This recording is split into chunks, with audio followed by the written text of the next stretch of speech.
नमस्कार, मैं हूं आशुतोष अग्रवाल, चार्टर्ड अकाउंटेंट। आज हम बात करेंगे बहुत ही कॉमन टॉपिक के बारे में जिसमें मेरे ख्याल से काफ़ी लोग कंफ्यूज होते हैं कि हम प्राइवेट लिमिटेड कंपनी खुलवाएं या एलएलपी खुलवाएं, लिमिटेड लायबिलिटी पार्टनरशिप खुलवाएं या प्राइवेट लिमिटेड खुलवाएं। इन दोनों कंपनीज के बीच में बहुत लोग कंफ्यूज होते हैं, इसलिए आज हम एक डिटेल डिस्कशन करेंगे। पहले तो मैं बताना चाहूँगा इसमें कौन सा लॉ एप्लीकेबल है। As you know, as the name suggest, company होती है कंपनीज एक्ट 2013 में एंड एलएलपी होती है लिमिटेड लायबिलिटी पार्टनरशिप एक्ट 2008 में रजिस्टर। दूसरा इसका मिनिमम जो मेजर डिफरेंस है वो है मिनिमम शेयर कैपिटल का। शेयर कैपिटल क्या होता है? शेयर कैपिटल होता है, मान लीजिए कंपनी में आप एक शेयर होल्डर हैं तो मिनिमम 1 लाख रुपए से आपको कंपनी शुरू करनी है। जो 1 लाख रुपए है मिनिमम 6 महीने के अंदर अंदर आपको उसके बैंक में डालना ही डालना है। तो 1 लाख रुपए मिनिमम शेयर कैपिटल है, लेकिन एलएलपी एक्ट में लिमिटेड लायबिलिटी पार्टनरशिप में आपको 1 रुपए के मिनिमम कोई डालने की जरूरत नहीं है। हालांकि लोग सजेस्ट करते हैं कि कम से कम आप 1 लाख रुपए से वॉलंटरीली शुरू करिए अपनी एलएलपी।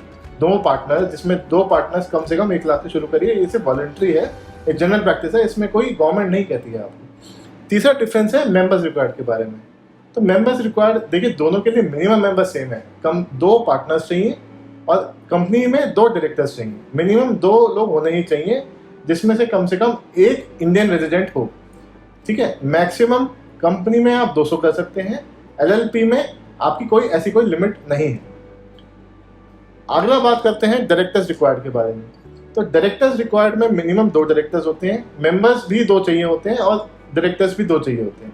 ये मेंबर्स और डायरेक्टर एक भी हो सकते हैं। ऐसी एलएलपी में भी मिनिमम 2 पार्टनर्स चाहिए होते हैं जो डायरेक्टर होंगे, जो पार्टनर डेजिग्नेटेड पार्टनर्स होंगे कि ये पार्टनर एलएलपी को चलाएंगे। अगला फर्क है बोर्ड मीटिंग्स का। बोर्ड मीटिंग का मतलब है जब कंपनी का जैसे बोर्ड होता है, गवर्निंग बोर्ड होता है, तो वो कम से कम साल में 4 बार बोर्ड मीटिंग करे। इस बोर्ड मीटिंग का जो डिफरेंस है वो 120 दिन के अंदर अंदर हो सकता है। आप 120 दिन में कम से कम 1 बोर्ड मीटिंग करिए, लेकिन साल में आपको 4 बोर्ड मीटिंग मैंडेटरी है। एलएलपी एक्ट में ऐसा कोई कंप्लायंस नहीं है, ऐसी कोई कंप्लायंस नहीं है जिसमें आपको मिनिमम बोर्ड मीटिंग करनी ही करनी है। अगला बात करते हैं स्टैट्यूटरी ऑडिट के बारे में कि ऑडिट अंडर कंपनीज एक्ट तो मैंडेटरी है ही। आपको कंपनीज एक्ट के अंदर मैंडेटरीली ऑडिट कराना ही कराना है ईयर एंड पे, 31 मार्च जो भी फाइनेंशियल एंड होता है। एलएलपी में ऐसा कोई कंपल्सरी नहीं है। हाँ, लेकिन अगर आप 25 लाख के ऊपर पार्टनर का कंट्रीब्यूशन एक्सीड हो जाता है या आपकी टर्नओवर 40 लाख रुपए एक्सीड हो जाती है, दोबारा बता दूंगा, अगर आपकी टर्नओवर 40 लाख रुपए के ऊपर हो गई या फिर आपके पार्टनर का कंट्रीब्यूशन 25 लाख रुपए के ऊपर हो गया तो आपको मैंडेटरीली इसका स्टैट्यूटरी ऑडिट कराना मैंडेटरी है। इसकी एनुअल फाइलिंग का मतलब जो आरओसी में आपको डॉक्यूमेंट सबमिट करने पड़ते हैं। देखिए, कंपनीज एक्ट में आरओसी के फॉर्म्स होते हैं AOC 4 MDT 7 और इसमें एलएलपी में आपको फॉर्म 8 फॉर्म 11 देना पड़ता है। इनकी डेट्स वेरी करती हैं। कंपनीज में आपको सितंबर के विदिन 1 मंथ आपको ये फॉर्म फाइलिंग करनी पड़ती है।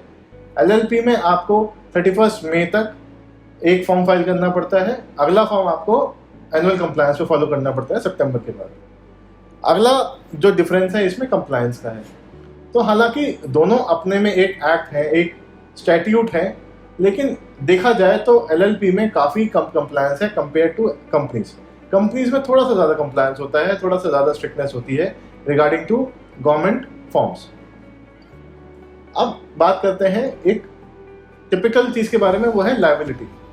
देखिए, लायबिलिटी दोनों में सेम रहती है। डायरेक्टर्स की जो लायबिलिटी है वो उन्हीं तक है जहाँ तक उसका कंट्रीब्यूशन है कंपनी तक। ऐसी एलएलपी में, क्योंकि लिमिटेड लायबिलिटी पार्टनरशिप नाम ही सजेस्ट कर रहा है कि वो लिमिटेड लायबिलिटी है, तो पार्टनर्स के पर्सनल एसेट्स को कुछ नहीं होता। इसी का यही फायदा है एलएलपी खुलवाने का। अगली बात करते हैं ट्रांसफर ऑफ शेयर्स के बारे में। तो मान लीजिए आपको शेयर ट्रांसफर करने हैं या कंपनी बेचनी है या एलएलपी बेचनी है, सेल करनी है, मर्ज करनी है, आपको कुछ भी ऐसा कुछ काम करना है, तो दोनों में ईज ऑफ ट्रांसफर बहुत ही आसानी से होते हैं। आपको एक डीड एग्जीक्यूट करनी होती है, शेयर ट्रांसफर डीड एग्जीक्यूट करनी होती है, शेयर सर्टिफिकेट लगाने होते हैं। वो दोनों कंपनीज में, एलएलपी या कंपनी में आराम से शेयर ट्रांसफर आप कर सकते हैं। अगली बात करते हैं एफडीआई में।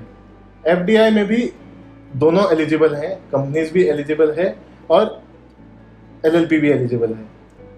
कंपनीज गवर्नमेंट रूट या ऑटोमेटिक रूट दोनों में आती है, लेकिन एलएलपी सिर्फ ऑटोमेटिक रूट में आती है, इसमें गवर्नमेंट का कोई इंटरवेंशन नहीं होता। अब ये बात करते हैं कि ये सुटेबल किसके लिए है। तो देखिए, कंपनीज, प्राइवेट लिमिटेड कंपनी उनके लिए सुटेबल है जो कि फंडिंग देख रहे हैं या फिर जो एग्जिस्टिंग चला रहे हैं, बिजनेस चला रहे हैं, उनको कंपनी अगर खोलनी है। कंप्लायंस थोड़ा सा ज़्यादा होता है, इसलिए हम सजेस्ट करते हैं कि कोई जो स्टार्टअप्स हैं या जो नए बिजनेस खोल रहे हैं जो पार्टनरशिप मॉडल पे जा सकते हैं, उन्हें तो एलएलपी जाना चाहिए।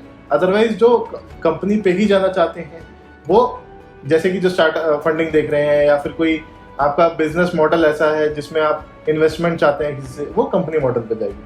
अगर आप पार्टनरशिप मॉडल में जाते हैं, 2 से ज़्यादा पार्टनर्स हैं, आपको लिमिटेड लायबिलिटी भी चाहिए, कंप्लायंस भी लो चाहिए, ऑडिट भी 25 लाख के ऊपर ही होता है कंट्रीब्यूशन या 40 लाख की टर्नओवर, तो जैसे जैसे आप स्टार्ट करते हैं वो आप एलएलपी अभी खोल लीजिए। अगर आपको लगता है कि आप आगे बिजनेस करना चाहेंगे तो आप कंपनी बाद में करा लीजिएगा, लेकिन फॉर स्टार्टर्स कॉस्ट बचाने के लिए LLP is a more preferable option. So company का नाम, एज वी नो, कंपनी का नाम अगर कंपनीज एक्ट में है तो वो प्राइवेट लिमिटेड के साथ होगा। For example XYZ private limited, अगर वो एलएलपी में है तो वो XYZ एलएलपी होगा। इसका फीस एंड कॉस्ट स्ट्रक्चर क्या है? देखिए, fees and cost structure depend करता है कंपनी के शेयर कैपिटल पे। अगर आप 1 लाख से शुरू करते हैं, 1 लाख पे आते हैं, तो प्रोफेशनल फीस को साइड रख दें, बिकॉज वो वेरी टू वेरी करती है सब प्रोफेशनल्स के रिगार्डिंग। तो वो मिनिमम आपकी, आजकल गवर्नमेंट ऑफ इंडिया ने काफ़ी कम फीस दे दी है, और 1 लाख रुपए वाली कंपनी आपकी मेरे ख्याल से 2-2.5 हज़ार या 3,500-4 हज़ार रुपये स्टैट्यूटरी कॉस्ट आती है। ऐसी एलएलपी में आपकी जो मिनिमम कॉस्ट आती है वो आती है 2,500 रुपये, जिसमें DSC, DIN, नाम, रिजर्वेशन, वो सब इंक्लूड हो जाता है। प्रोफेशनल फीस अगेन मैं वेरी करूँगा, वो प्रोफेशन टू प्रोफेशन डिपेंड करती है बेस्ड ऑन देयर सर्विसेज। सो आप इसमें अगर कोई चूज करना चाहते हैं, प्राइवेट लिमिटेड कंपनी या एलएलपी, ये होलसेल आपके मॉडल पे डिपेंड करता है, आपके बिजनेस मॉडल पे डिपेंड करता है, आपके स्केल पे डिपेंड करता है, और आपके कंप्लायंस के रिस्क पे डिपेंड करता है कि आप कितना कंप्लायंस करा सकते हैं आप। लेकिन ये रेडी रहिए कि आपको कंप्लायंस कराना पड़ेगा, अदरवाइज इसकी हैवी पेनल्टीज हैं। सो और कोई अगर आपकी क्वेरी है तो आप दिए गए ईमेल आईडी या फ़ोन नंबर पे कांटेक्ट कर सकते हैं, और आप हमारा चैनल भी सब्सक्राइब, लाइक और शेयर कर सकते हैं, जिससे मैं या और कंसल्टेंट्स आपको आने वाले टॉपिक्स के बारे में जानकारी दे सकें। नमस्कार, थैंक यू।